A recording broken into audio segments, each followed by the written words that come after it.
A monk doubles over in the cellar. His stomach is on fire. Not from illness, from last night's feast day meal. The infirmarian does not reach for a bottle.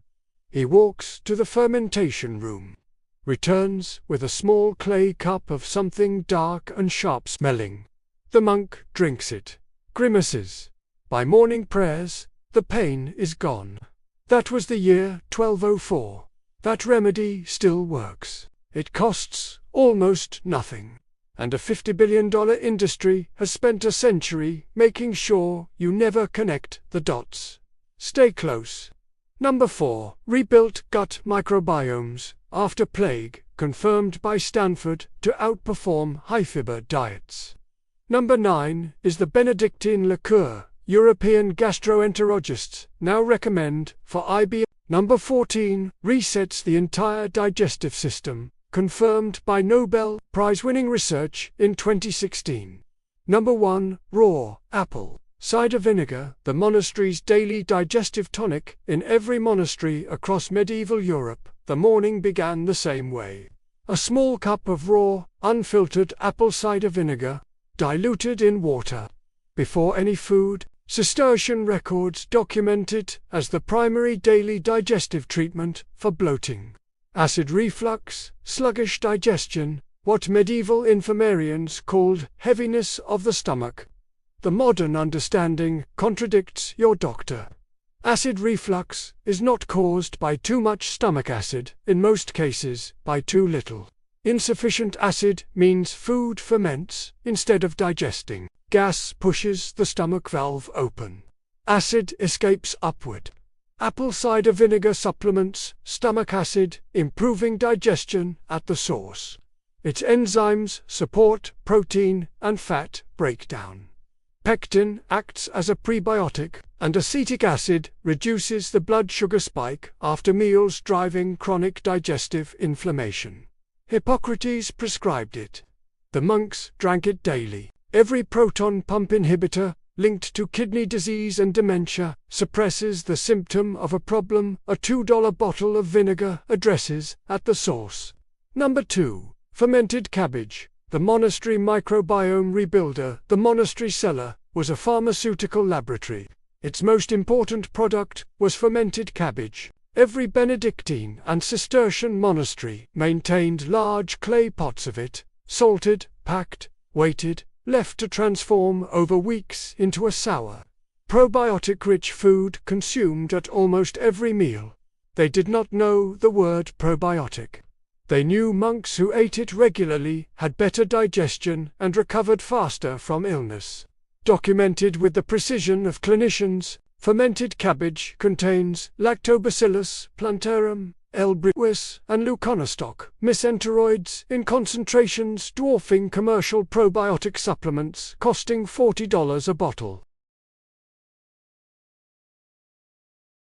A 2021 study in Cell found fermented foods increased microbiome diversity and reduced inflammatory markers more effectively than high-fiber diets. Researchers called the results striking.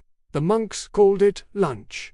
Number 3. Chamomile tea. The monastery's gut coma. Every monastery infirmary kept chamomile in abundant supply, primarily as a digestive herb. Matricaria chamomilla was the monk's first-line treatment for stomach cramping, intestinal spasm, and the condition we now recognize as irritable bowel syndrome, characterized by the alternating pain, bloating, and irregular bowel function that no pharmaceutical drug has yet solved adequately.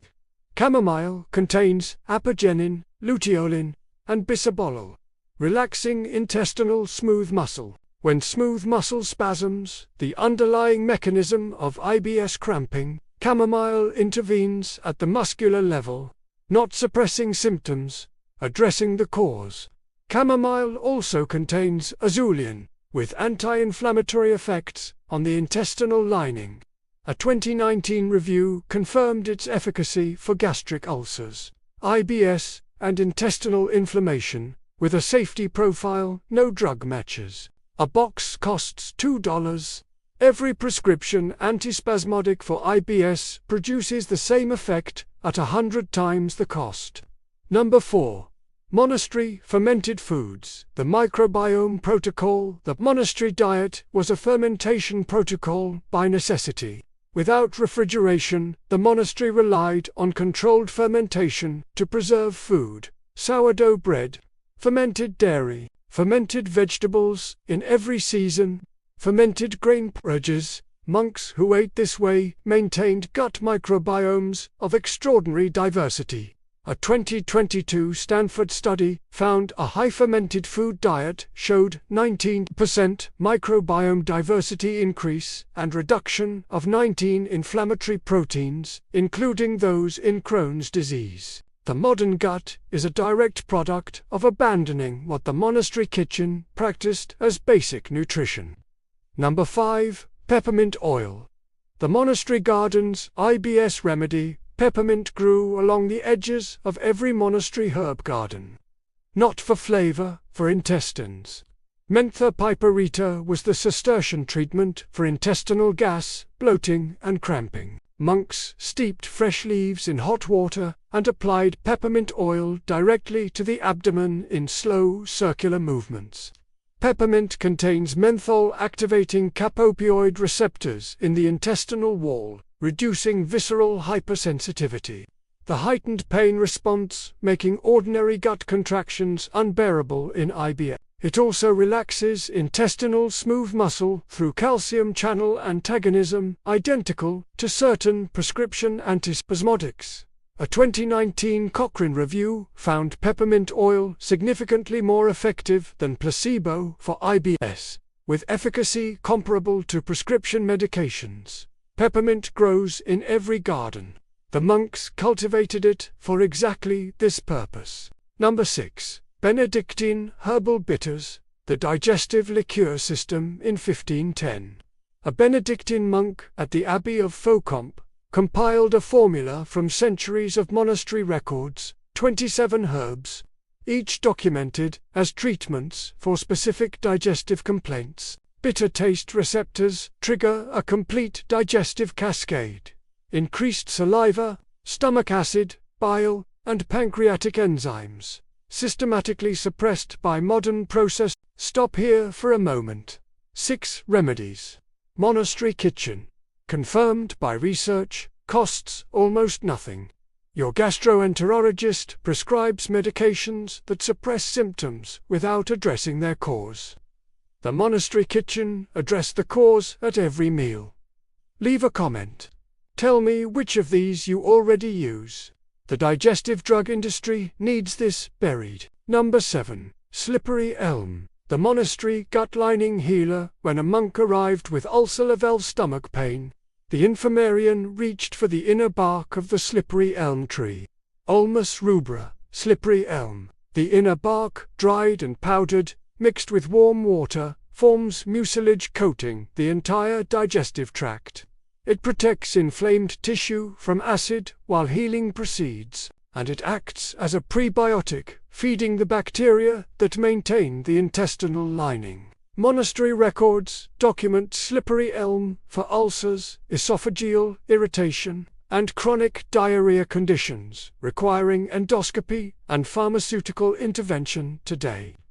A 2002 study found slippery elm significantly improved bowel habits, discomfort, and bloating in IBS patients. No drug interaction, no dependency, no side effects, and it heals the intestinal lining rather than merely suppressing acid. Number 8. Fennel seeds. The post-meal digestive ritual after every communal meal in Benedictine monasteries across Italy. The monks did something practiced since the Roman Empire. They chewed fennel seeds, not as a breath freshener, as medicine. Phoeniculum vulgar fennel was documented in monastery herbals as the specific treatment for post-meal gas, bloating, and intestinal cramping. The monks chewed the seeds slowly, allowing the volatile oils to release gradually and enter the digestive system throughout the post-meal period. Fennel contains anetol, relaxing intestinal smooth muscle, reducing gas, stimulating bile, A 2016 trial found fennel oil reduced IBS pain comparably to antispasmodic drugs. Fennel seeds cost less than $2. Number 9. Ginger and monastery digestive broths. The motility restorer when a monk's digestion stalled, food undigested. Nausea persisting. The monastery kitchen had one specific protocol. A warm broth built around ginger root. Ginger contains gingerols and shoggols that directly stimulate gastric motility, the contractions moving food through the digestive system. Delayed gastric emptying is the underlying mechanism of nausea, bloating, and gastroparesis affecting millions. A 201-foot meta-analysis found ginger significantly accelerated gastric emptying and comparable to metoclopramide, a standard prescription prokinetic for nausea reduction. A root costing 40 cents. Number 10. Monastery bone broth. The gut lining seal in monastery kitchens. Every bone went into a stockpot, simmered for hours, sometimes days. A gelatinous broth consumed daily, not economy alone.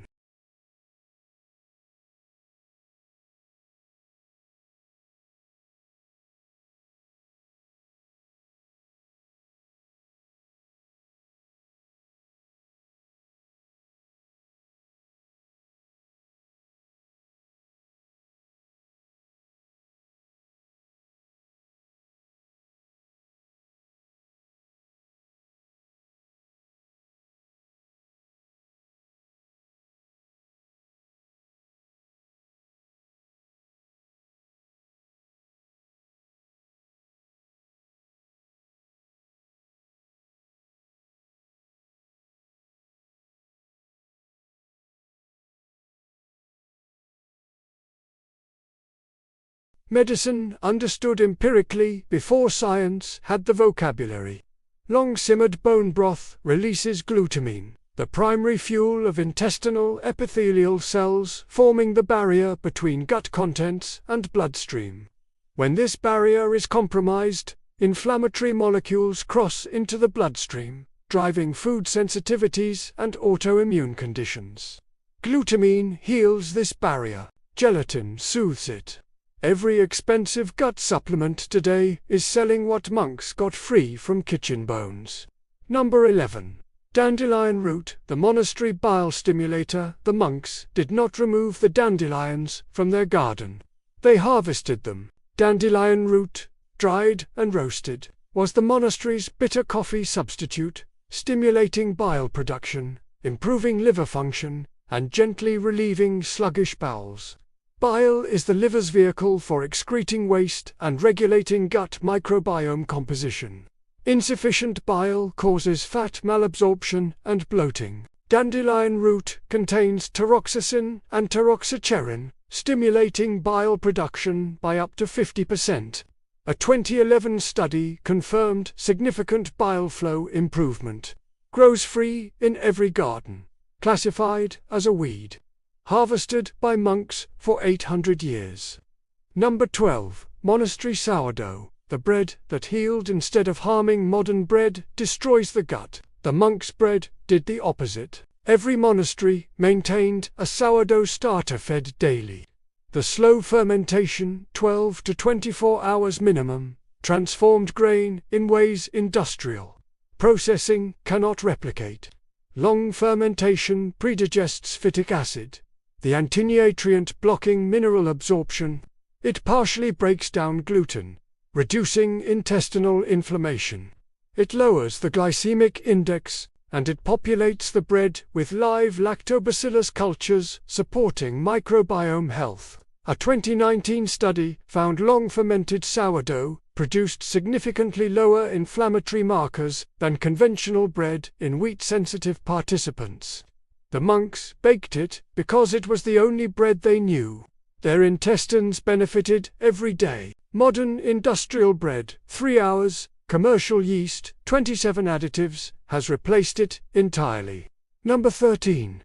Wormwood, the parasite eliminator. Medieval monastery infirmary records document a category of digestive complaint modern gastroenterology mostly ignores: intestinal parasites. In a world without sanitation, the monastery had a specific treatment. Artemisia absinthium, wormwood. Brewed as bitter tea, in precise doses combined with black walnut hull and cloves, it formed the complete monastery antiparasitic protocol. Multiple in vitro studies confirm wormwood's activity against human intestinal parasites. The monks observed chronic bloating and fatigue resolved after wormwood protocol. They treated the cause. Modern gastroenterology rarely tests for parasites. Number 14. The Monastery Fasting Protocol, the Autophagy Reset in 2016. Yoshinori Osumi won the Nobel Prize for research into autophagy, cellular self-cleaning. The monks had been triggering this process on a fixed schedule for 1500 years, without knowing its name. Mandatory fasting, Advent, Lent, Fridays, Vigil days, gave the Benedictine monks' digestive system regular, extended rest that modern science now recognizes as essential for gut repair and microbiome reset.